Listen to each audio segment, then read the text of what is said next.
आदाब, इस्तकबाल है। आप देख रहे हैं प्राइम डिबेट। मैं हूं आपके साथ अबू हुरैरा। हरियाणा और महाराष्ट्र में असेंबली इंतखाबात शबाब पर हैं। दोनों रियासतों में उम्मीदवारों की पर्चे नामजदगी मुकम्मल हो चुकी है। अब तमाम पार्टियों का फोकस इंतखाबी तशहीर पर है। कैंपेन में तमाम पार्टियां एड़ी चोटी का जोर लगा रही हैं। सवाल यह उठता है कि क्या बीजेपी शिवसेना इत्तेहाद इस बार भी पिछली कारकर्दगी को दोहरा पाएंगी? क्या कांग्रेस एनसीपी इत्तेहाद मजबूत हरीफ को जेर कर पाएगा? क्या 2019 में असेंबली इंतखाबात की तस्वीर 2014 के मुकाबले में कुछ मुख्तलिफ होगी?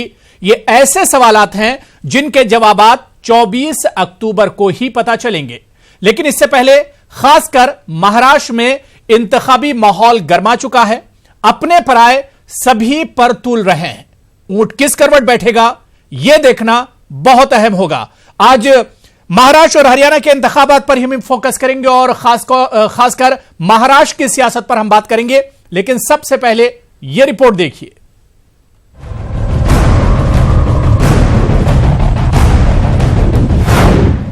इक्कीस अक्टूबर को हरियाणा और महाराष्ट्र में असेंबली इंतखाबात होने हैं और इनके नतायज 24 अक्टूबर को आ जाएंगे। इस वक्त दोनों रियासतों में बीजेपी बरसरे इख्तिदार है और अगर आम इंतखाबात के नतायज को नजर में रखा जाए तो कोई भी फौरी तौर पर यह कह सकता है कि बीजेपी के लिए इन इंतखाबात में कोई मुश्किल नहीं है। हरियाणा में कुल 90 नशिस्तों के लिए, जबकि महाराष्ट्र में 288 नशिस्तों के लिए इंतखाबात होने हैं। अभी दोनों रियासतों में कुल 378 नशिस्तों में से कांग्रेस के पास सिर्फ 51 सीटें हैं, जबकि इससे पहले दोनों रियासतों में कांग्रेस की हुकूमत थी।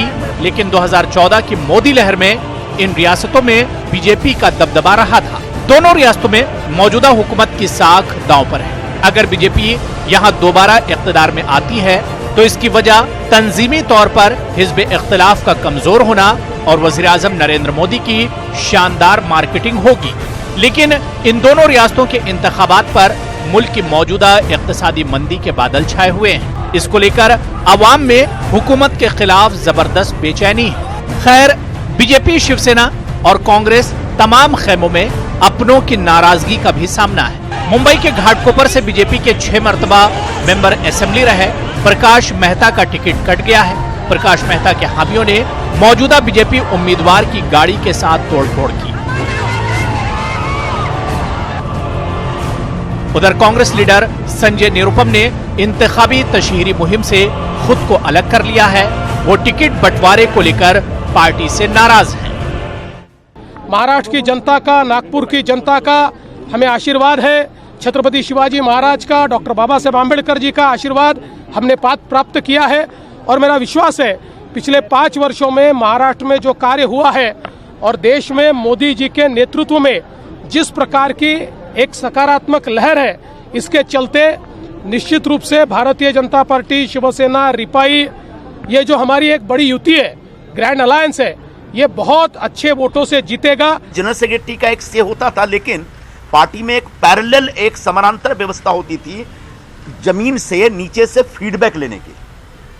आज वो सिस्टम खत्म हो गया है। जो जनरल सेक्रेटरी ने कहा वो फाइनल है। ये पूरा जो मॉडल है कांग्रेस पार्टी के संगठन का अंदर का, ये मॉडल दोषपूर्ण है, फॉल्टी है, सिस्टमेटिक फॉल्ट हो गई है कांग्रेस पार्टी में। अगर इससे नहीं निकलेंगे तो पार्टी का और भयंकर नुकसान होगा, पार्टी और तबाह और बर्बाद होगी। ऐसी मैं घोषणा सबसे पहले कर रहा हूं। हरियाणा और महाराष्ट्र में तमाम पार्टियों का फोकस इंतखाबी तशहीर पर है। सवाल ये उठता है कि क्या बीजेपी शिवसेना इत्तेहाद इस बार भी 2014 की कारकर्दगी दोहरा पाएगी? क्या कांग्रेस एनसीपी इत्तेहाद मजबूत हरीफ को जेर कर पाएगी? क्या 2019 में असेंबली इंतखाबात की तस्वीर कुछ हद तक मुख्तलिफ होगी? ये ऐसे सवालात हैं जिनके जवाबात 24 अक्टूबर को ही पता चलेंगे। Bureau report, news 18 Urdu. तो हरियाणा और महाराष्ट्र में असेंबली इंतखाबात होने हैं और 2019 लोकसभा चुनाव के बाद पहली रियासतें हैं जहां पर असेंबली इंतखाबात होने जा रहे हैं। खासतौर से दोनों, अगर हम महाराष्ट्र की बात करें या हरियाणा की बात करें, इन दोनों रियासतों में बीजेपी की सरकार है। सवाल ये उठ रहा है कि इन रियासतों की अब आने वाली तस्वीर क्या कुछ बन रही है, क्योंकि हम महाराष्ट्र में देखते हैं कि 2014 में शिवसेना और बीजेपी अलग अलग इंतखाबात में उतरी थी, मैदान में उतरी थी, इंतखाबात लड़ी थी, लेकिन बीजेपी ने शानदार कारकर्दगी एक तरह से दिखाई थी 2014 में। 2019 में जब शिवसेना और बीजेपी एक साथ हैं, अब क्या कुछ तस्वीर बनेगी? और चुनाव से ठीक पहले कांग्रेस और एनसीपी के कई लीडर अपना खेमा छोड़कर दूसरी पार्टियों में चले गए। अपोजिशन में क्या कुछ तस्वीर बनकर उभर रही, इस पर भी हम बात करेंगे। आज हमारा फोकस महाराष्ट्र इंतखाबात पर ही ज्यादा होगा। कुछ खास मेहमान मेरे साथ जुड़ गए हैं, बहुत जल्दी अपने मेहमानों का आपसे तारुफ करा देता हूं। मेरे साथ सीनियर सहाफी, सीनियर जर्नलिस्ट मुमताज आलम रिजवी साहब इस वक्त जुड़े हुए हैं। इनके अलावा डॉक्टर नदीम अहमद साहब जो कि पॉलिटिकल एनालिस्ट हैं, सियासी तज्जियानिगार हैं, वो भी मेरे साथ जुड़े हुए हैं। एमआईएम के हामी और सपोर्टर इंजीनियर उबैदुल्ला भी मेरे साथ इस वक्त डिबेट में जुड़े हुए हैं। इनके अलावा वंचित अघाड़ी पार्टी की स्पोक्सपर्सन और तर्जुमान रेखा ठाकुर जी भी इस डिबेट का हिस्सा हैं। योगेश वर्मा जी बीजेपी के स्पोक्सपर्सन है, तर्जुमान है, वो भी मेरे साथ मुंबई से जुड़े हुए हैं। और डॉक्टर समीर एच दलवाई जी स्पोक्सपर्सन है एनसीपी के, वो भी इस वक्त मेरे साथ इस डिबेट में जुड़े हुए हैं। अपने तमाम मेहमानों का बहुत इस्तकबाल और वेलकम है न्यूज 18 उर्दू में। सबसे पहले मुमताज आलम रिजवी साहब आपसे शुरुआत करना चाहूंगा कि लोकसभा 2019 चुनाव के फौरन बाद जिन रियासतों में चुनाव हो रहे हैं उसमें एक हरियाणा और दूसरी महाराष्ट्र, क्या कुछ तस्वीर आप देख पा रहे हैं? क्योंकि 2019 लोकसभा चुनाव में बीजेपी की शानदार कारकर्दगी रही है, उसके ठीक बाद इन रियासतों के चुनाव को कैसे देखा जाए?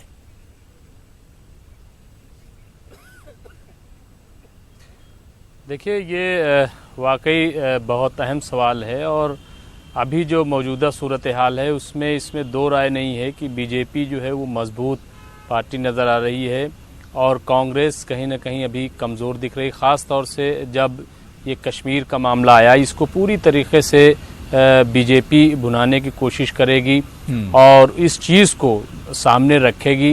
यही सूरत हाल हरियाणा में भी है और यही सूरत हाल महाराष्ट्र में भी है।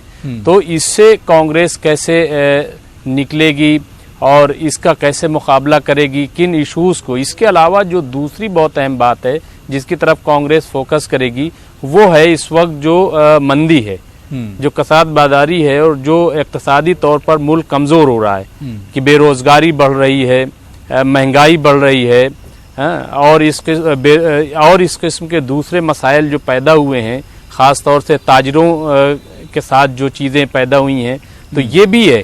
तो कांग्रेस जो है मैं समझता हूँ कि इसी चीज़ को फोकस करेगी और बीजेपी जो है वो कश्मीर और इस तरीके की इशूज़ जो ले करके आई है वो उसको बुनाने की कोशिश करेगी। तो ये मुकाबला जो है दिलचस्प। दरअसल मैं इसको इस तरीके से देखता हूँ कि महाराष्ट्र में कांग्रेस के पास खोने के लिए कुछ नहीं है, इसी तरीके से हरियाणा में भी कांग्रेस के पास खोने के लिए कुछ नहीं है, लेकिन बीजेपी जो है वो उसके लिए है क्योंकि बीजेपी की महाराष्ट्र में भी हुकूमत है मुत्तहिदा और हरियाणा में भी है।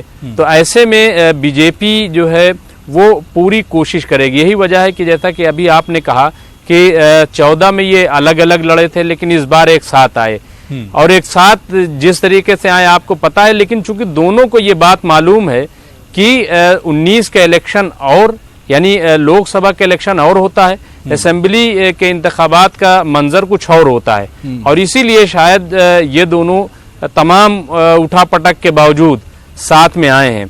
जहां तक कांग्रेस का ताल्लुक है तो वहां भी अगर आप देखें तो एनसीपी और कांग्रेस जैसे भी है लेकिन वो साथ में आए हैं। तो ये मुकाबला मैं समझता हूँ बहुत सख्त होगा और बहुत दिलचस्प होगा।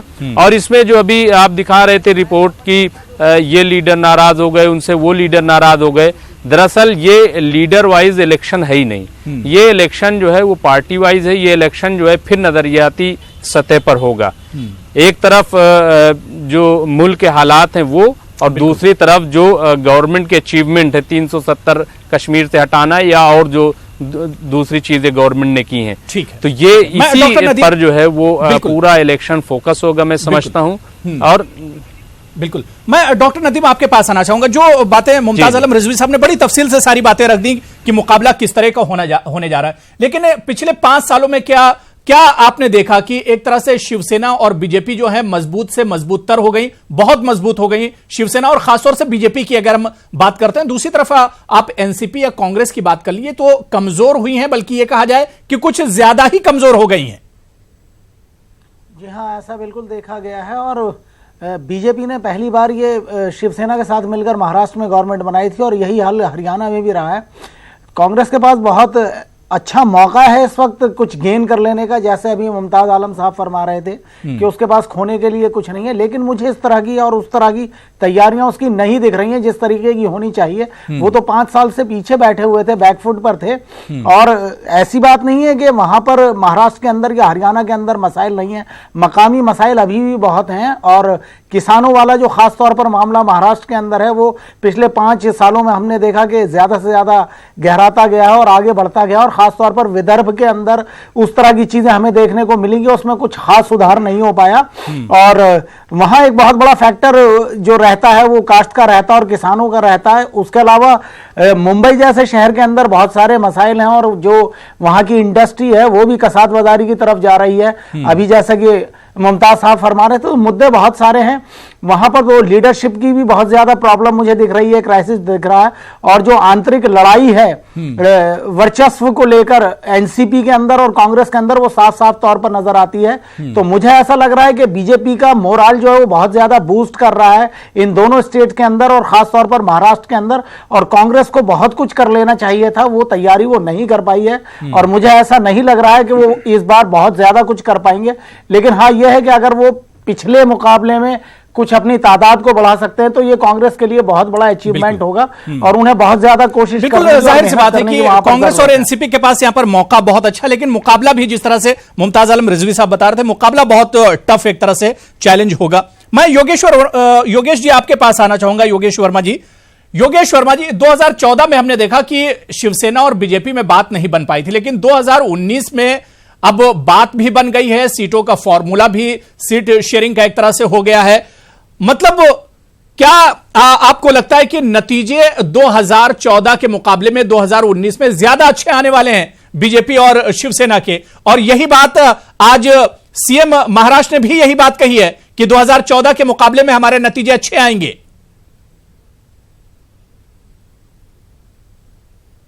देखिए, मैं आपको बता रहा हूं कि ये चुनाव में सबसे पहला भारतीय जनता पार्टी के पास में एक सशक्त, मजबूत और एक जायंट नेतृत्व है।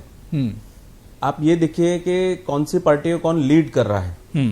अगर हम देखेंगे तो देश में माननीय नरेंद्र मोदी जी, अमित शाह जी और महाराष्ट्र में देवेंद्र फडणवीस एक ऐसा सशक्त और एक युवा और एक कद्दावर नेता जिसने 5 साल में अपने आप को प्रूव करके दिखाया। जब 2014 में देवेंद्र जी सरकार में आए थे तो लोगों को लग रहा था कि एकदम न्यू कमर, एक एकदम यंग व्यक्ति के ऊपर, एक यंग नौजवान के ऊपर पार्टी ने और ये सत्ता सौंपी है। लेकिन 5 सालों में उन्होंने अपने आप को प्रूव करके बताया। आज इसी की वजह से और एक गंभीर नेतृत्व जिसको बोलते हैं ना, वो चाहते थे तो लड़ाई झगड़ा कर सकते थे, युति नहीं होने देते, कुछ और करते, लेकिन उन्होंने सबको साथ में लेके चलना। खाली शिवसेना ही नहीं, लेकिन आप देखेंगे बाकी छोटे दल भी खुश हैं और सब साथ में आकर के इकट्ठा होकर के महाराष्ट्र के प्रोग्रेस के लिए। और पहली बार योगेश जी सभी खुश हैं या दबाव में हैं? एक प्रोग्रेस का माहौल बना है। आपके जो सहयोगी है वो खुश हैं या दबाव में हैं? सच्चाई क्या है? मैं एक बात बता रहा हूं कि डेमोक्रेसी देखिए, डेमोक्रेसी तो होती है, लेकिन डेमोक्रेसी एक गाइडेड डेमोक्रेसी होनी बहुत जरूरी है। तो उसको आप दबाव बोल दीजिए। जैसे घर में एक पिता होता है तो पिता का एक अलग सा एक दबाव होता है। घर में डिसिप्लिन का भी एक दबाव होता है। अगर स्वच्छंद छोड़ देंगे तो आपने पुरानी सरकारों को देखा है, कोई किसको पूछने वाला नहीं है, कोई किसी को बोलने वाला नहीं है, जिसकी जो मन मर्जी आए वो कर रही है, वो कर रहे हैं। बट देवेंद्र फडणवीस जी के दौरान इस प्रकार का कुछ भी देखने को नहीं मिला। और अगर किसी ने ऐसा करने की कोशिश भी की तो वो अपने अंजाम तक पहुंचा है। तो मेरा ऐसा मानना है कि ये पूरी की पूरी सरकार एक गंभीर सरकार है, अपने विषयों के ऊपर, अपने एजेंडे के ऊपर चलने वाली सरकार थी। इस सरकार से जो लोगों के एक्सपेक्टेशन थे, ज्यादातर उन एक्सपेक्टेशनों पे सरकार खरी उतरी है। सरकार ने जो भी काम किए वो लोगों की आंखों के सामने दिखने में आए हैं, लोगों ने देखा है। लेकिन अब योगेश जी, अब अगर देखा जाए तो महाराष्ट्र की पॉलिटिक्स में बीजेपी का अपर हैंड है। जाल बिछाना महाराष्ट्र में बीजेपी इस वक्त बड़े भाई का रोल एक तरह से अदा कर रही है। कभी ये दावा शिवसेना का हुआ करता था, जो काम करेगा, जो देखो कभी ये दावा शिवसेना का हुआ करता था, लेकिन शिवसेना इस बार दबाव में है। नहीं हूं बड़ा भाई, राजनीति में सेना तेज होने की इसने कोशिश की है, बीजेपी ने उसे कंट्रोल में किया है। कोई बड़ा भाई छोटा भाई नहीं होता है, बड़ा भाई छोटा भाई तो घरों में होता है। नहीं, ऐसा आपको लगता होगा, मुझे लगता है कि महाराष्ट्र के हित में सारे लोग इकट्ठा आकर के एक प्लेटफॉर्म पे आए हैं, तो ये एक अच्छी बात है। इसमें देखो, बात सिक्के के दो पहलू होते हैं, या पानी आधा भरा है, ग्लास आधा भरा है कि आधा खाली है, ये नहीं सर, वक्तन फवक्तन कुछ चीजें हमें देखने को मिल रही थी, जैसा अयोध्या मार्च किया था उद्धव जी ने, लेकिन उद्धव जी अयोध्या पहुंच गए थे राम मंदिर के मामले को लेकर। देखिए देखने में तो अच्छी बात है ना, वो तो हमारा एजेंडा है, बाला साहेब का एजेंडा था। नहीं, वो पहली बार एजेंडा नाफिज किया गया था ना, उससे पहले तो कभी भी अयोध्या नहीं गए थे, तो इसमें तो कोई बुराई नहीं है। नहीं, बीजेपी को आप कहीं ना कहीं पछाड़ने की कोशिश कर रहे थे आगे बढ़कर। ऐसा कोई जरूरी थोड़ी है कि आज नहीं गए तो कल नहीं जाएंगे। नहीं, ऐसा कोई जरूरी नहीं है कि आज नहीं गए तो कल नहीं जाएंगे, या कल नहीं गए तो परसों नहीं जा सकते। राष्ट्रीय राजनीति की तरफ बढ़ रहे थे ना सर, अयोध्या वाले पूरे मामले को हाईजैक करके दर्शन करना, वहां पर सभा चल रही थी पिछले साल नवंबर में, और वो भी राम मंदिर के दर्शन करना, ये तो हर व्यक्ति के लिए। ठीक है, मैं डॉक्टर समीर दलवाई आपके पास आ रहा हूं। ठीक है योगेश जी, बात हो गई। योगेश जी मैं आ रहा हूं। तो समीर दलवाई, जाहिर सी बात है कि 2014 के मुकाबले में 2019 में थोड़ा सा पिक्चर बदली है। इस बार शिवसेना और बीजेपी एक साथ आई है, जबकि 2014 में दोनों पार्टियां अलग अलग थीं। क्या नहीं लगता है कि एनसीपी और कांग्रेस के लिए चैलेंज इस बार 2014 से ज्यादा मुश्किल होगा? समीर जी। अबू साहब, आपके सवाल में ही आपका जवाब है। पहले मैं ये बताना चाहूंगा कि एक जो परसेप्शन क्रिएट किया जा रहा है, गलत फहमी क्रिएट की जा रही है कि बीजेपी बहुत ही स्ट्रांग, मजबूत, कद्दावर, ये सब जो शब्द, शक्तिमान, ये सब यूज किए जा रहे हैं, ये एक परसेप्शन क्रिएट किया जा रहा है और विपक्ष बहुत कमजोर है, ये बिल्कुल गलत है। ये जमीन पे पिक्चर नहीं है और उसकी कुछ वजह मैं आपको बताऊंगा।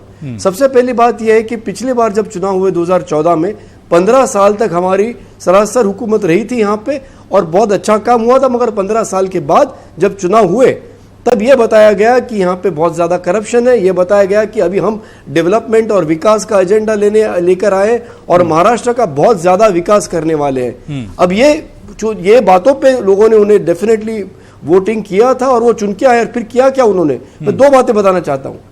जो महाराष्ट्र में कृषि है, खेती है, आप अगर देखेंगे तो हर साल आप शॉक हो जाएंगे, क्योंकि महाराष्ट्र जो है एक कृषि प्रधान राज्य है। हर साल हमारा जो ग्रोथ रहा है सिर्फ 0.4%, 0.4% ग्रोथ खेती में या कृषि में हुआ है पिछले 5 साल से। ये मैं नहीं कह रहा, ये गवर्नमेंट का economic survey record of India कह रहा है। पिछले 5 सालों में 14,000 किसानों ने आत्महत्या की है। ये मैं नहीं कह रहा, ये महाराष्ट्र के जो फिलहाल जो मंत्री है सुभाष देशमुख जी, इन्होंने असेंबली में, विधानसभा के फ्लोर पे कहा है 14,000 अगर आप इसको साबित कर दो, एम्प्लॉयमेंट के लिए आप बीच में कोई इंटरप्ट नहीं करेंगे, आप खामोश बैठिए। आप टीवी बिल्कुल आप बीच में इंटरप्ट मत करिए। 14,000 किसानों के 5 साल में आत्महत्या की बात कर रहे हो, आप मुझे कंप्लीट करने दीजिए, बीच में मत बोलिए। नहीं, आप बीच इतना में बड़ा कौन बोल रहा है? टीवी पर बोलोगे, खामोश रहिए। आप टीवी पर इतना बड़ा झूठ बोलोगे। 14,000 मतलब एक दिन में आप खामोश रहिए, बीच में मत बात करिए। हाँ, नहीं, खामोश रहिए, बात मत करिए, आप खामोश रहिए। पहले आप खामोश रहना सीखिए। आप चैनल पे आप खामोश रहना सीखिए। झूठ आपकी बोलने बात की हो इजाजत गई, तो खामोश रहिए। बिल्कुल आप आपकी आवाज मत बढ़ाइए, आप खामोश रहेंगे। 14,000 किसान आप खामोश रहिए। नहीं, मैं आपको बीच में बोलने का अधिकार नहीं, आप खामोश बैठिए। आप यही करते हैं, आप सुनने का भी थोड़ा मेहनत करिए, सुनने की कोशिश करिए। आप जिम्मेदार, आप सुनने की कोशिश करिए। झूठ मैं हूं या नहीं बोलने की आप कोई नहीं है। आप खामोश बैठिए, आप खामोश बैठिए, आप खामोश बैठिए, की बात आप खामोश बैठिए, आप खामोश बैठिए।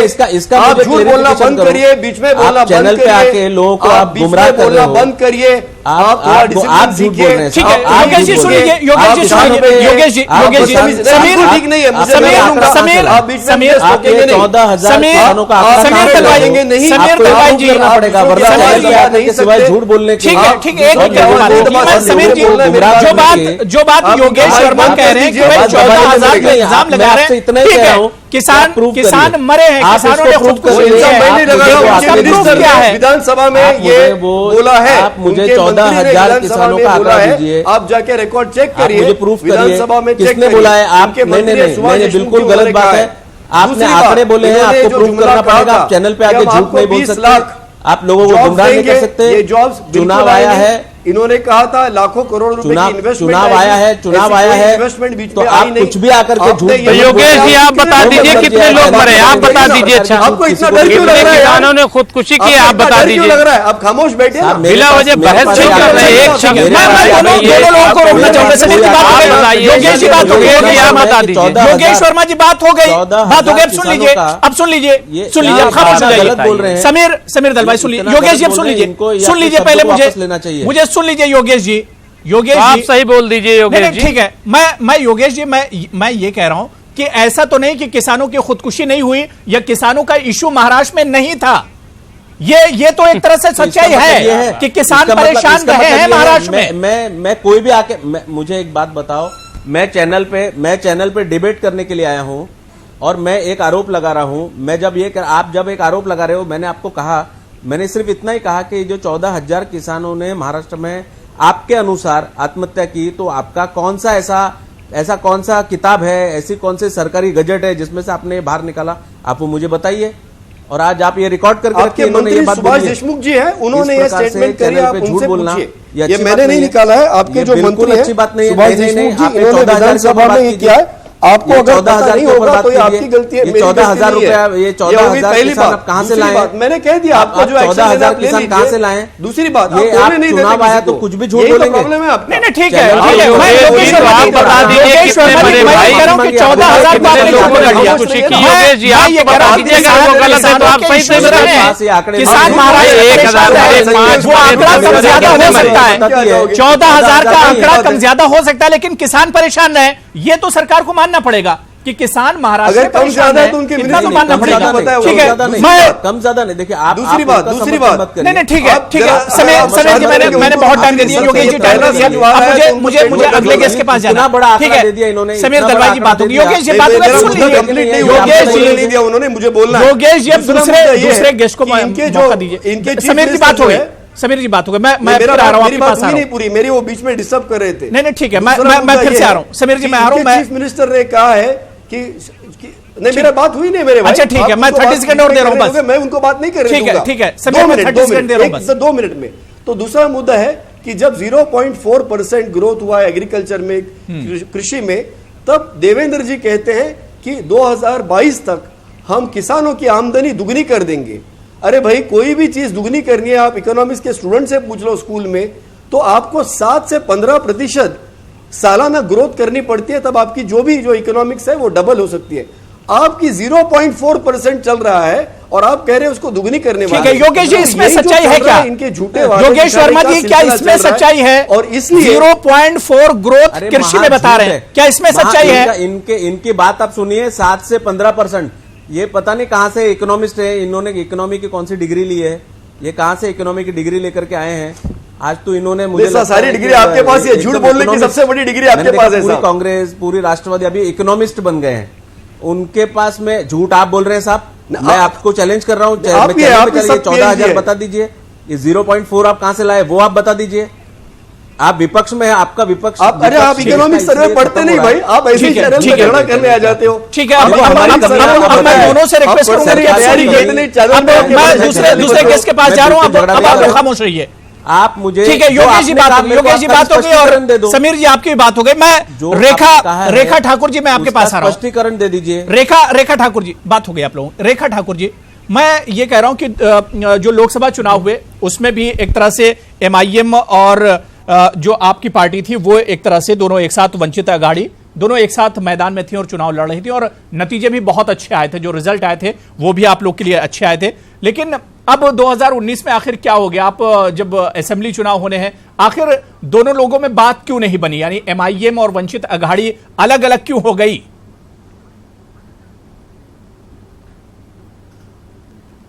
देखिए, जब लोकसभा चुनाव हुए थे उसमें ये सच्चाई है कि MIM और वंचित हम साथ में लड़े थे, लेकिन जमीनी हकीकत ये थी, जहाँ हमारे मीटिंग्स हो रहे थे, कार्यक्रम हो रहे थे, उनका कंट्रीब्यूशन उसमें बहुत कम था उनकी, क्योंकि संगठन की जो उनकी रचना है, जिले जिले में, शहर में, स्थानिक लेवल पर संगठन मजबूत नहीं है, तो इसका पूरा जो जिम्मेवारी है वंचित बहुजन आघाड़ी निभा रही थी। असीदुद्दीन ओवैसी के साथ हमारी जो सभाएं हुई उसमें उनका अच्छा कंट्रीब्यूशन रहा, लेकिन जो संगठनात्मक कंट्रीब्यूशन होता है, बाकी कार्यकर्ता की लेवल पर जो कंट्रीब्यूशन होता है वो बहुत कम था। और एक खासदार चुन के आने के बाद उनकी बहुत ये बढ़ गई, उनकी इम्पोर्टेंस। मुझे हिंदी बोलने में थोड़ी तकलीफ आ रही है। जी जी। हाँ, लेकिन नहीं, इम्पोर्टेंस नहीं बढ़ गई, इम्पोर्टेंस नहीं, उनकी एम्बिशन बहुत बढ़ गई है। अच्छा। और वो कोप अप नहीं हम कर सकते उसके साथ, क्योंकि जितना है हमको उनकी जितनी मदद हुई वो हमने मंजूर कर ली, और उनको एक खासदार भी मिला है इसमें। लेकिन कार्यकर्ता और संगठन बहुत वीक है, फिर भी एम्बिशन बहुत ज्यादा बढ़ गई है। तो ऐसे में हर पार्टी को अपना अपना निर्णय लेना पड़ता है। लेकिन ऐसे में तो दोनों पार्टियों को नुकसान होगा रेखा जी, आपको भी नुकसान उठाना पड़ेगा और एमआईएम को भी उठाना पड़ेगा, क्योंकि आप दोनों अलग अलग हैं। ऐसा मुझे नहीं लग रहा। नहीं, बिल्कुल मुझे ऐसे नहीं लग रहा, क्योंकि अभी हालात बहुत बदल गए हैं। जो वंचित बहुजन आघाड़ी का जो एजेंडा महाराष्ट्र में यहाँ के जो वंचित समूह है उनके सामने जो आया है, उससे हमने अभी जो पार्लियामेंट्री कमेटी का जो पूरा दौरा हुआ उसमें मैं शामिल थी, शरीक थी उम्मीदवार चुनने के लिए, और हमने देखे कि हमारे हर जिले में मुसलमानों का बहुत बड़ा सहभाग, यानी कि उम्मीदवारी मांगने के लिए बहुत बड़े पैमाने पर मुसलमान हमारे भाई वंचित बहुजन आघाड़ी की ओर आए हैं। और उनको ऐसे लग रहा है कि राजनीति में उनको जो हिस्सेदारी इतने सालों से नहीं मिली, वो हिस्सेदारी वंचित की माध्यम से मैं इंजीनियर उबैदुल्ला, मैं आपके पास आना चाहूंगा। उबैदुल्ला साहब, और नहीं, मुझे थोड़ा और भी बोलना है। अरे आघाड़ी जो है ये क्या चल रहा है, बोलने को नहीं दे रहे आप। क्या एमआईएम का नुकसान होगा यहाँ पर? हाँ, देखिए, रेखा जी बता रही थी कि हेलो जी, आपकी आवाज आ रही, कंटिन्यू कीजिए। रेखा जी बता रही थी, हमने हमेशा हमारे असद साहब ने कहा था कि हम प्रकाश अंबेडकर साहब को अपना बड़ा भाई मानते हैं, और उनको जब उन्होंने गोद में उठाया था तो ये कहा, आज भी उन्होंने कहा प्रेस कॉन्फ्रेंस पे कि हम उनको दिल से बड़ा भाई मानते हैं, और हमने सियासत के लिए उनको गोद में नहीं उठाया था। हमने जो है वो हम अब भी, और उन्होंने कहा कि हम हमेशा जब तक मैं जिंदा रहूंगा उनको बड़ा भाई मानता रहूंगा। दूसरी बात ये कि देखिए, ये पॉलिटिकल जो इलेक्शंस में क्या होता है कि हम लोग कई सारी चीजें ऐसी होती है कि हम फ्रंट पा करके नहीं बात कर सकते हैं। 8 सीट सिर्फ हमें दिया जा रहा था। इस वक्त हमारे पास 2 एमएलए, 1 सांसद और 36 कॉर्पोरेटर्स थे। हमें लगा हमारे पास 400 से ज्यादा एप्लीकेशंस थे महाराष्ट्र भर से लोग चुनाव लड़ने का, तो हमारी बात नहीं बनी और हम अलग अलग चुनाव लड़ रहे हैं। अब हम 52 सीट पे चुनाव लड़ रहे हैं महाराष्ट्र में। 52 सीट पर हम लोग जिस तरह से अलग हुए आप लोग, इसमें तो बिल्कुल अब निकल कर यही आ रहा है कि अपना अपना मफाद देखा, चाहे वंचित आघाड़ी हो या एमआईएम हो, सबने अपना मफाद पहले सामने रखा। जी नहीं, हमने अपना मफाद बिल्कुल आगे नहीं रखा। हम लोगों ने पूरी कोशिश की, और आज भी देखिए, आज जब नॉमिनेशन का डेट खत्म हो गया, आज तक एमआईएम के किसी भी नेता की तरफ से, बैरिस्टर असद ओवैसी साहब की तरफ से अभी भी प्रकाश अंबेडकर साहब के खिलाफ कोई भी बात नहीं बोली जा रही। आज भी उन्होंने ये बात कहा है कि वो हमारे बड़े भाई हैं और हम आगे भी हमेशा उनको बड़े भाई मानते रहेंगे। हम 52 सीट पर हम लोग चुनाव लड़ने जा रहे हैं 288 सीट में से। 52 सीटों पे मेरा वही सवाल जो रेखा जी से मैंने सवाल किया था कि आप लोग अलग अलग हो गए, नुकसान तो इसमें दोनों का होगा। देखिए, इलेक्शन में ये होता रहता है कि कभी कोई अलग होता है, कभी हमने पूरी कोशिश की कि हम साथ लड़ेंगे चुनाव, और मुझे ऐसा लगता है कि हम लोग जहां पर अपने अपने स्तर पर मजबूत है, हम लोग वहां चुनाव लड़ रहे हैं। 288 सीटों में से सिर्फ 52 सीट पे एमआईएम चुनाव लड़ रही है। डॉक्टर नदीम, मैं 30 सेकंड दे रहा हूं, मुझे फिर ब्रेक पर भी जाना और मुमताज साहब से भी मुझे एक रिएक्शन लेना है। अब जिस तरह से वंचित और दलित, वंचित आघाड़ी और इसके अलावा एमआईएम अलग हो गए, इसके अलावा समाजवादी पार्टी की बात पूरी बात मैं कह नहीं पाया था, एनसीपी के साथ पूरी बात मैं कह नहीं पाया था। ऐसे में दलित और मुस्लिम वोटरों का क्या होगा? दलित या मुस्लिम जो वोट बैंक है उसका आखिर होगा क्या? फिर से विखंडित होगा, बटेगा, और उसका फायदा बीजेपी को हर हाल में मिलेगा। नहीं तो ये बहुत ही अच्छा कांग्रेस और कॉम्बिनेशन एनसीपी बनाया को है उसका फायदा इन्होंने। नहीं होगा क्या? नहीं तो वहां पर भी बटेगा ना, वो डिस्ट्रीब्यूशन हो रहा है, वो बट रहा है, तभी तो बीजेपी और शिवसेना को फायदा पहुंच रहा है। ये एक बहुत अच्छा कॉम्बिनेशन बना था और इसके बहुत ही मुस्बत रिजल्ट भी हमने देखे थे अभी कुछ ही महीने पहले। मैं ये समझ रहा था और मैं ये सोच रहा था कि ये अगर गठबंधन आगे चलता है तो महाराष्ट्र की राजनीति के अंदर एक बहुत ही बड़ी तब्दीली हम लोगों को देखने को मिलेगी बहुत जल्द। लेकिन ऐसा हो नहीं रहा है। रिएक्शन देना चाह रहे हैं समीर जी, जिस तरह से वंचित और एमआईएम अलग अलग हो गई, क्या एक अच्छा मौका एनसीपी और कांग्रेस के पास है कि जो वोट बैंक इधर से अलग होगा उसे एनसीपी और कांग्रेस एक तरह से उचक सकती है? ये कोई वोट बैंक या जाति धर्म पे बात करने वाली सही बात नहीं है। हमारा जो एक आइडियोलॉजी है, हम जो महाराष्ट्र के प्रगति के लिए एक जो विचारधारा जो इतने 70 सालों से जो काम कर रहे थे उसकी बात है। और मेरा अपील सब वोटर से ये है कि आप ये देखिए कि कौन सी पार्टी है जिसने महाराष्ट्र को सबसे ज्यादा विकास और महाराष्ट्र में रहने वाले लोगों के लिए एक सेफ, सिक्योर और अच्छा फ्यूचर दिया, जिसने एजुकेशनल इंस्टीट्यूट्स लाए, जिसने हेल्थ पे काम किया, जिसने इंडस्ट्री पे काम किया। 15 साल के बाद आप लोगों के इतिहास को नकार दिया महाराष्ट्र वालों ने। समय ये था, आप कहां गिना रहे हैं तरक्की के फॉर्मूले? एक मिनट मुझे बोलने दीजिए समीर दलवाई जी, 15 साल आप लोग रहे, एनसीपी कांग्रेस महाराष्ट्र में 15 साल रही। अगर ये सब कुछ आप लोगों ने किया होता तो ये दिन नहीं देखने को मिलते, फिर ये नौबत ही नहीं आती। हाँ तो बिल्कुल, तो जो पिछले 5 साल में आप देखिए कितना इंडस्ट्री है जो महाराष्ट्र से निकलकर हिमाचल प्रदेश चला गया है, कोई और वो भी हमारे राष्ट्र के हिस्से है, लेकिन महाराष्ट्र स्टेट से निकल के बाहर चले क्योंकि उन्हें यहाँ पे जो एटमॉस्फेयर चाहिए था वो नहीं मिला। आप फार्मास्यूटिकल इंडस्ट्री देख लीजिए, मैं डॉक्टर हूँ, आप देखिए कितने फार्मास्यूटिकल मैन्युफैक्चरिंग यूनिट्स यहाँ से निकलकर नॉर्थ में और अलग अलग स्टेट में चले गए।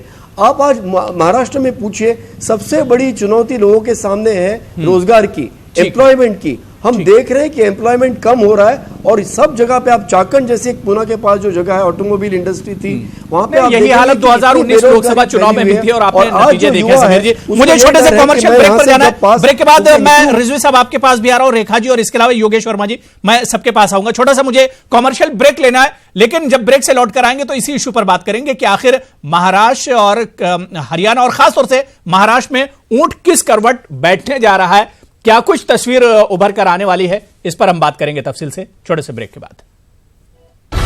तो 21 अक्टूबर को हरियाणा और महाराष्ट्र में पोलिंग होने वाली है, असेंबली इंतखाबात होने वाले हैं और 24 तारीख को नताए जाएंगे। लेकिन उससे पहले तमाम पार्टियां एड़ी चोटी का जोर लगा रही हैं, इंतखाबी मुहिम में बढ़ चढ़कर हिस्सा ले रही हैं। आखिर इन रियासतों में और खासतौर से महाराष्ट्र में किस करवट ऊंट बैठने वाला है, यह बड़ा दिलचस्प होने वाला है, क्योंकि इस बार शिवसेना बीजेपी एक तरफ है तो दूसरी तरफ एनसीपी और कांग्रेस। बहुत सख्त और बहुत अहम मुकाबला महाराष्ट्र में देखने को मिलेगा। मैं ब्रेक के बाद मुमताज आलम रिजवी साहब आपके पास आना चाहूंगा।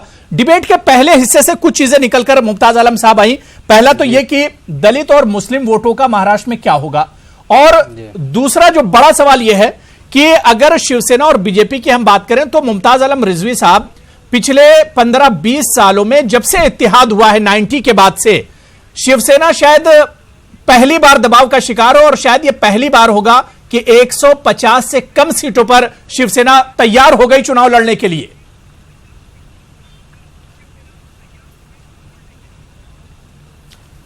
देखिए, सबसे पहले ये कि दलित और मुस्लिम वोट का क्या होगा। तो अगर एमआईएम की आप बात कर रहे थे और जो अगाड़ी पार्टी है वो मिल करके लड़े थे 19 में और इस बार अलग हो गए, तो इसका नुकसान इन्हीं दोनों को होगा। उसकी वजह यह है कि जब दोनों साथ आए थे तो थोड़ा एतमाद बढ़ गया था कि शायद ये लोग कामयाब हों, लेकिन अब जब ये अलग अलग लड़ेंगे तो वहाँ पे देखा जाएगा कि फिर मजबूत कैंडिडेट कौन है।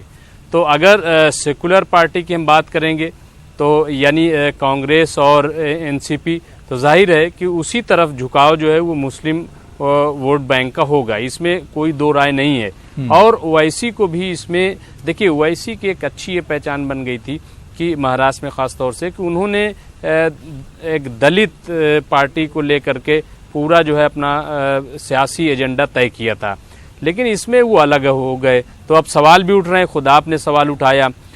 तो अच्छा, इसके अलावा आप देखें कि जो बात हो रही है कि शिवसेना और बीजेपी एक साथ आ गए, मैं नहीं समझता कि इस बार जो है कोई पार्टी वाइज साथ आने से या कुछ होगा। मैंने कहा कि एक नजरियाती सतह पर लड़ाई होगी और लड़ाई इस बात की होगी कि मुल्क के हालात क्या हैं और इधर जो मोदी गवर्नमेंट है उनका अचीवमेंट क्या है, ये चीज़ जो है बहुत खुल कर के आएगी। और ख़ास तौर से जो महाराष्ट्र है वहाँ पे क्या काम हुए। अभी कह रहे थे योगेश जी की काम हुए, भाई एक आध काम उन्हें बताना चाहिए था कि क्या क्या उन्होंने अब तक काम किया है।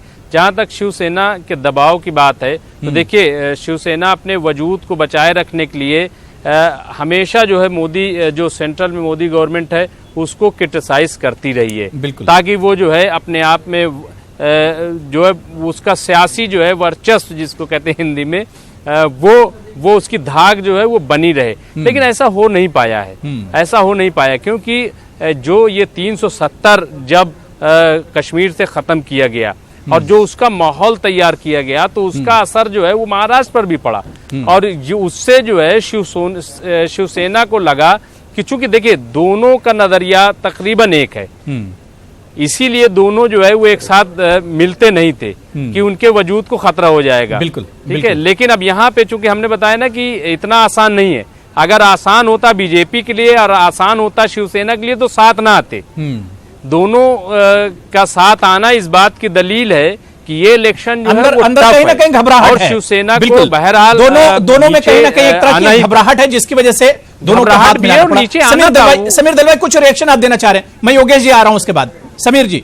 जी आपसे और योगेश भाई से गुजारिश है मुझे 2 मिनट बोलने दीजिए। बिल्कुल बिल्कुल। तो मैं ये कह रहा था कि दलित मुस्लिम ये कोई जाति धर्म की बात है नहीं, मगर जो वर्ग है, जो पिछड़े हुए हैं, जो गरीब है, जो असुरक्षित है इस वक्त, वो यही देखेंगे कि कौन सी पार्टी है जो हमें सुरक्षितता भी दे और अच्छा गवर्नेंस भी दे।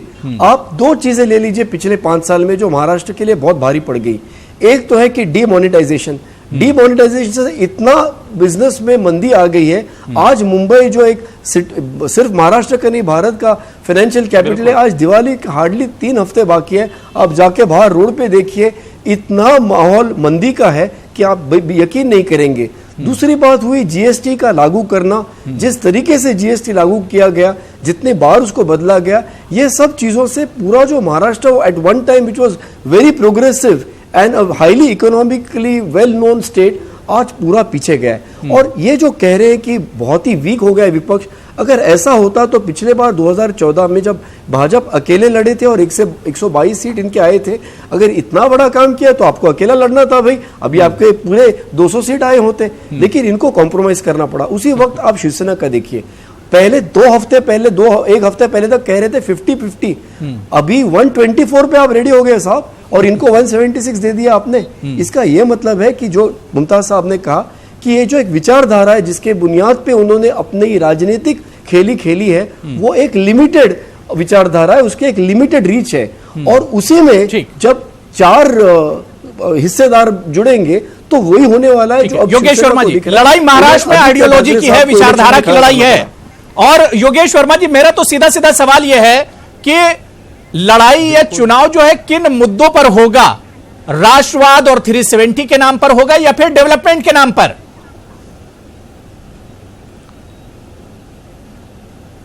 जो भी महाराष्ट्र के हित के मुद्दे हैं वो सारे मुद्दे बाहर आएंगे।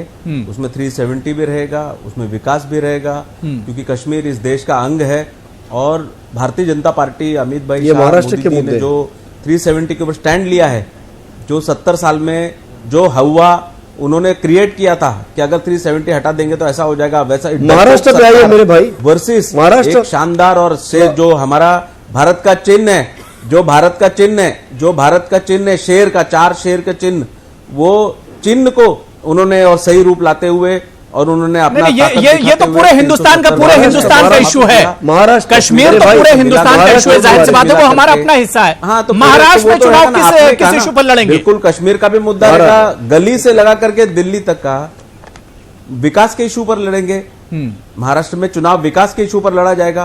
पूरे 5 साल बताइए क्या विकास किया आपने 5 साल में महाराष्ट्र में? उन सब बातों को लेकर के हम लोग जनता के बीच जरा बताइए। आप देखो क्या है ये जो महाराष्ट्र का विकास, महाराष्ट्र का जो विपक्ष है, इनके पास कोई एजेंडा नहीं है सर। कि इस महाराष्ट्र में विकास ही नहीं है। उनको लगता है कि अभी तक 2014 के पहले की स्थिति है, 2014 की पहली स्थिति है। साउंड नहीं आ रहा, अगर मुंबई में रहते हैं, सुनने नहीं आ रहे मुझे। देखा होगा पूरे मुंबई में सबसे हाई टेक्नोलॉजी से सबसे सबसे हाई टेक्नोलॉजी से आज मेट्रो का इतना बड़ा जो आज सबसे बड़ा बुलेट ट्रेन तो कहीं नहीं दिख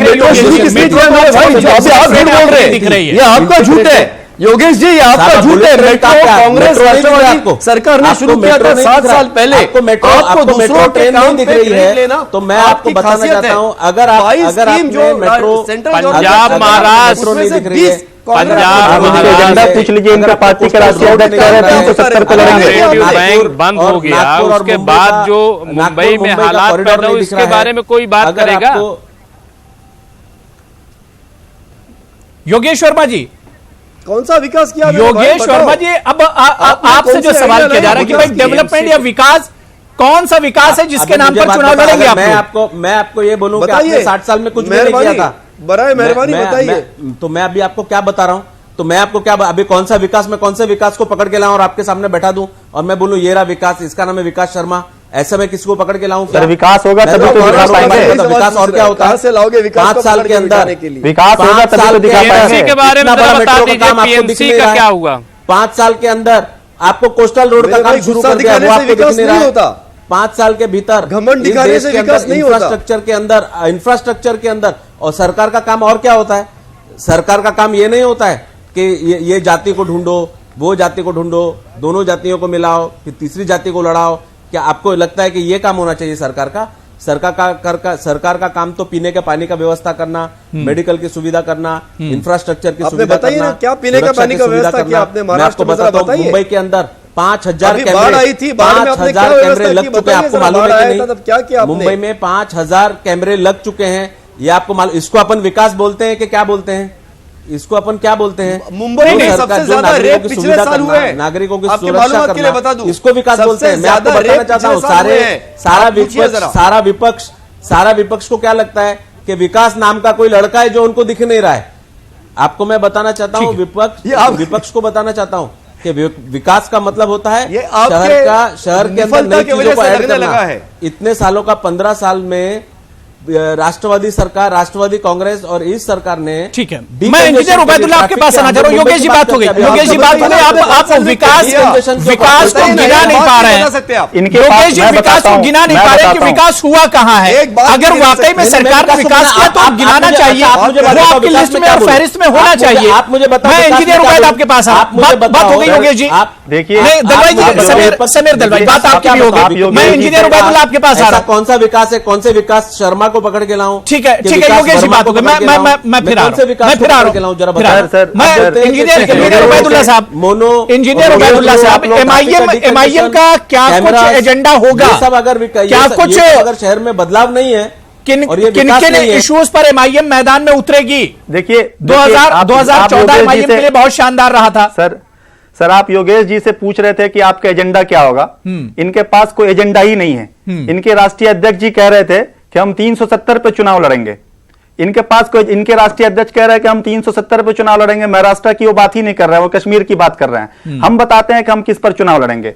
हम बाबा साहब के दिए हुए संविधान के प्रेम्बल पे चुनाव लड़ेंगे। हम लड़ेंगे सर लिबर्टी पे, हम लड़ेंगे इक्वलिटी पे, हम लड़ेंगे सर फर्टिलिटी पे, हम लड़ेंगे सर जस्टिस पे। हम इन चीजों पे चुनाव लड़ेंगे, हम इंसाफ पे लड़ेंगे चुनाव। हमारा जो बेसिक एजेंडा होगा, इंसाफ होगा, भाईचारा होगा, बराबरी होगा, है ना, डिस्क्रिमिनेशन से आजादी होगा। हम इन चीजों के लिए चुनाव लड़ेंगे। इनके पास एजेंडा ही नहीं है, क्या बताएंगे एजेंडा? आप जबरदस्ती योगेश भाई से एजेंडा पूछ रहे हैं।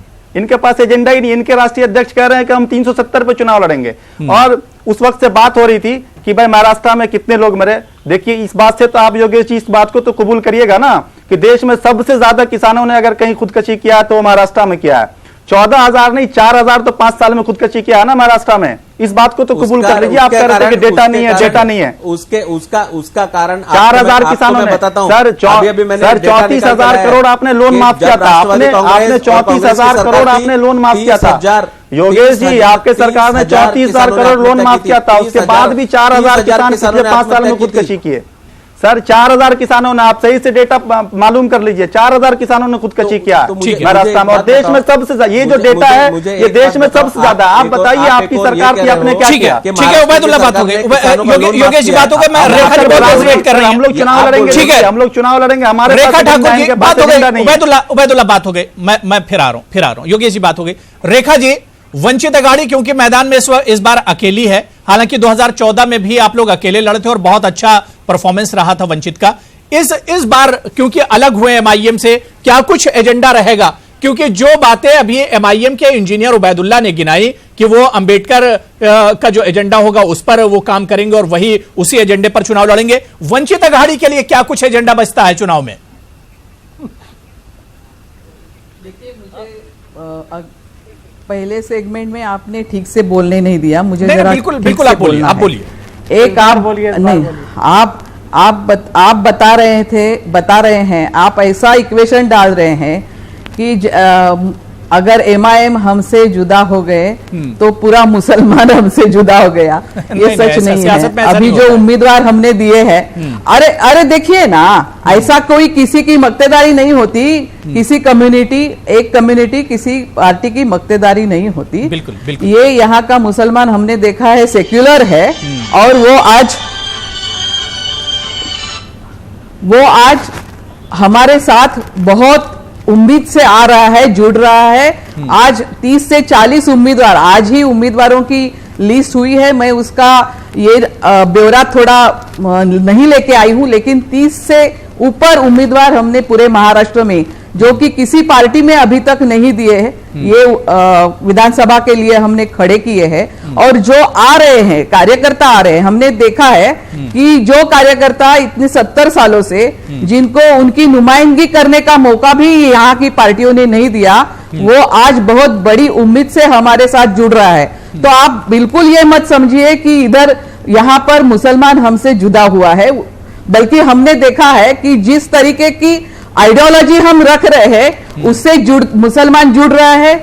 और सिर्फ दलित नहीं तो यहाँ की सब बहुजन जो कम्युनिटीज है, क्योंकि यहाँ पर जो राजनीति 70 साल चली वो पूरी यहाँ की घरानेशाही की राजनीति चली। आज भी आप अगर उम्मीदवार देखेंगे तो महाराष्ट्र के चुनिंदा घरानों से पूरे उम्मीदवार ये चारों पार्टियों के हैं। और हमने ये जो यहाँ की जमहूरियत है उसको पूरा ग्राउंड में लेके गए हैं, सामाजिक बनाने की हमारी कोशिश है। तो हमारा एजेंडा ये भी है कि यहाँ की जमहूरियत पूरा जो यहाँ का वंचित घटक है उसको भी उसका हिस्सा कैसे मिले, उसकी साझेदारी कैसे मिले, इसकी एक हमारी कोशिश है। दूसरी बात, यहाँ पर एक और बात अभी विकास की हो रही थी, नहीं 1 मिनट मुझे बोलना है, विकास की बात हो रही थी। ये मान रहे हैं कि मेट्रो यानी विकास, हम ऐसा मानते हैं कि जब हमने देखा अभी बारिश में आधा महाराष्ट्र फ्लड में डूबा था, बाढ़ में डूबा था, और महाराष्ट्र की सरकार चुनाव के लिए मोर्चा में निकली थी। मुख्यमंत्री उसका अगुवाई कर रहे थे। इनके पास इसका नियोजन नहीं, जो 21वीं सदी की बात कर रहे हैं, विकास की बात कर रहे हैं, तो आधी जनता डूब रही है, तो वो डूब रही है ये भी इनका फोरकास्ट था, बहुत बड़े पैमाने पर बारिश का फोरकास्ट था, लेकिन फ्लड मैनेजमेंट इनको आया नहीं। और महाराष्ट्र की जनता, आप अगर जाएंगे पश्चिम महाराष्ट्र में, तो जाहिर सी बात है कि हर बार एक गांव में बारिश होती है। एक मिनट विकास जरूर किए जाते हैं, लेकिन आवाम को परेशानियों का सामना हर बार करना पड़ता है। मैंने रेखा जी बहुत टाइम दे दिया। डॉक्टर नदीम, मैं आपके पास आ रहा हूं। डॉक्टर नदीम, एक जो परसेप्शन है, जो एक बात अक्सर मानी जाती है कि छोटी मोटी जो पार्टियां होती हैं, या जिस तरह से एमआईएम है, वंचित है, समाजवादी पार्टी है, इस तरह के आजाद जो उम्मीदवार हैं, ये बड़ी पार्टियों का नुकसान करते हैं। जी हाँ, बड़ी पार्टियों का नुकसान करते हैं। और यहाँ महाराष्ट्र के अंदर स्थिति भी कुछ ऐसी ही थी कि एआईएमआईएम के पास 2 एमएलए थे। पार्टियों की मक्तेदारी नहीं है, ये पॉलिटिक्स 2 एमएलए थे और वो इसे सिर्फ चुनिंदा हैदराबाद से अलग जब वो बाहर निकलते हैं वैसे साहब, तो उनके लिए पहला मैदान महाराष्ट्र ही रहा है जहां पर उन्हें कामयाबी मिली है। अरे हम जनता में लेके जा रहे हैं पूरा यहाँ का राजनीति। एक सीट जितवाई औरंगाबाद वाली, तो उनका भी मोरल जो था वो कहीं बूस्ट कर रहा था, और उन्हें ऐसा लग रहा था कि इतने नहीं, तो वंचित अघाड़ी यही तो कह रही है। एमआईएम से वंचित अघाड़ी को यही शिकायत है कि एमआईएम का कैडर वंचित अघाड़ी को नहीं मिला, जो वोट बैंक एमआईएम का था वो वंचित अघाड़ी में नहीं शिफ्ट हुआ। ये बड़ी शिकायत है वंचित अघाड़ी को। बिल्कुल बिल्कुल, वोट बैंक है नहीं, जो वोट बैंक वो वोट बैंक है ही नहीं, तो उसे वो उसमें मिलता सेंधमारी कैसे? करने की वंचित अघाड़ी कोशिश कर रही है।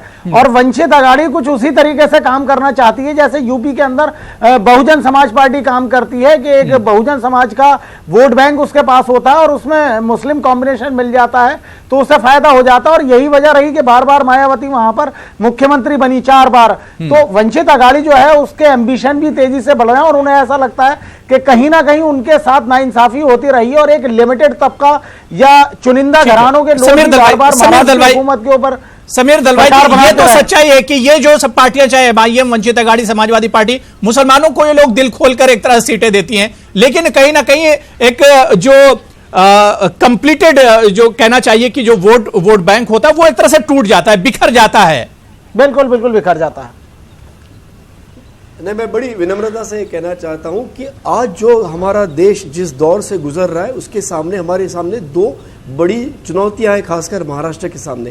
एक है इकोनॉमिक मेल्टडाउन या जिसे हम मंदी कह रहे हैं, और दूसरा है एक भाईचारा और एक सोशल फैब्रिक जो डिस्टर्ब हो रही है।